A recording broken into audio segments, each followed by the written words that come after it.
Hi, I'm Newport News City Manager Neil Morgan. In the business of city government, it's awful easy to spend most of your time worrying about the day-to-day challenges and problems that are all too real. We have to be careful to make sure we invest some time and energy in thinking about the longer-term future. What are the things that this community needs to be anticipating 3 years from now, 5 years from now, 10 years from now? What are some of our biggest challenges? What are some of the opportunities and assets that we can work with? And how do we get a handle on those things and help strategically think through where this community is headed?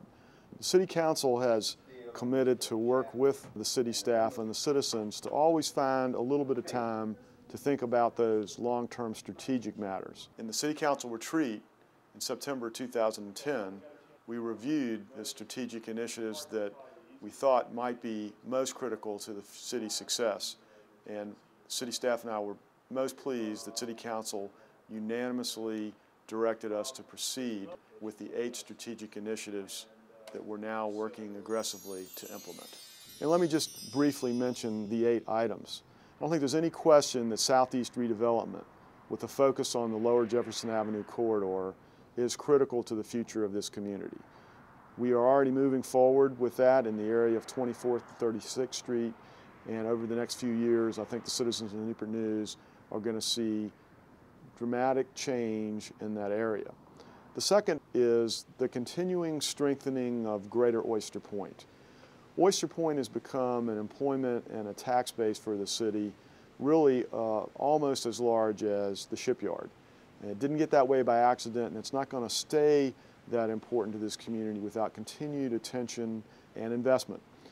And some of those things, for example, include making sure that Middle Ground Boulevard gets extended between Jefferson and Warwick, and making sure that the city invests in the infrastructure to keep the jobs and the tax base of Oyster Point as strong as it can be, because it's really the functional downtown, not only of Newport News, but for really the whole Virginia Peninsula.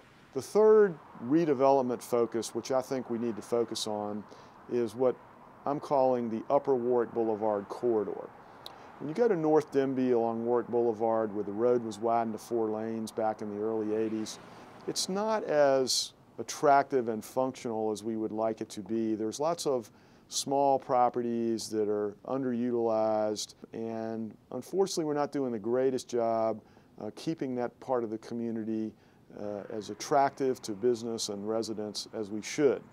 Taking into account all of the dramatic changes at Fort Eustis, I believe that that corridor from, say, Denby Boulevard up toward Industrial Park Drive is rightly the focus of special effort by the city in the coming years. There's other things on my strategic to-do list that are more operational in nature that I'd like to share with you. One is our need to focus on environmental sustainability. This city already does a lot of things that put us in the category of being a green community. Whether it's how we operate our heavy equipment, whether it's how our employees treat the environment, whether it's using recycled methane, whether it's replacing old air conditioners and obsolete windows with new ones that are energy efficient. This is an area of local government that's going to be increasingly important to the citizens because they want their city to be green, and to the employees because they feel good about working for a place that places high value on the environment. And it also makes sense economically because when we make those investments in green technology, it means we save money in the bottom line in the long haul. Community maintenance is the 5th item I would mention. This is a broad brush category that we've labeled that reflects all of the attention on the little things to work to make Newport News a more attractive and cleaner place to live. These initiatives range from property maintenance enforcement, weed enforcement, focusing on getting the illegal signs out of the median, encouraging neighborhoods to clean themselves up with adopt a spot, new entrance signs. And it's not just an enforcement thing with codes and the police. We also want to focus on both commercial and residential rehabilitation tax credits.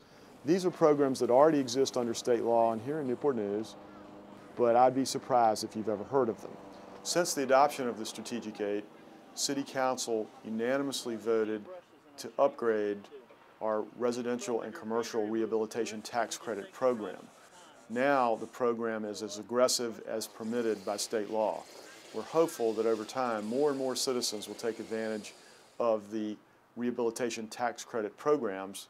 They're featured prominently on the city's website if you think you might be interested in taking advantage of this great way to fix up your property and save a few dollars. That's good for neighborhoods, that's good for you as individuals, and it's good for the city. And that's another part of our community maintenance initiative that I see unfolding over the next several years. Customer service. Customer service is something that we feel we do a respectable job here in the city of Newport News, but it's something that we can always do a better job. If you think about how you relate to many of the private companies, whether it's the people you buy your computer from or the people you get your telephone or cable TV service from, you expect outstanding customer service. You expect to be able to call and email without having to be an expert in somebody's organization chart, without knowing whether something's being run from marketing or operations or from the president's office. And these are things that good organizations provide to their customers, seamless customer service. We've put a big emphasis in Newport News on doing a better job, and I believe there's a lot more that we can do in that area in the coming years. Sort of related to customer service, but really a separate category, is what I'm calling operational performance and efficiency. Everybody's for efficiency. Everybody's for city government to be as lean as it can be, with operations that provide the services you want and you expect with as low a taxes as possible. Obviously, that's a lot easier said than done. We are a more efficient organization than we were even 2 or 3 years ago. If you look at the services we provide relative to the number of employees, if you look at our overall budget and how we've been able to reduce it in a time of recession while really continuing the services that are important to you. But there's always room for improvement when it comes to operational efficiency. How do we compare to other localities, to other comparable cities in Virginia and elsewhere? Does it cost us more to pick up the trash? Do we have as many police officers in the street? How does our codes compliance compare with Richmond's or Norfolk or Portsmouth? These are fair questions that citizens should expect your city staff to be looking into, and with council support, operational performance and efficiency will be on our strategic to-do list in the coming years.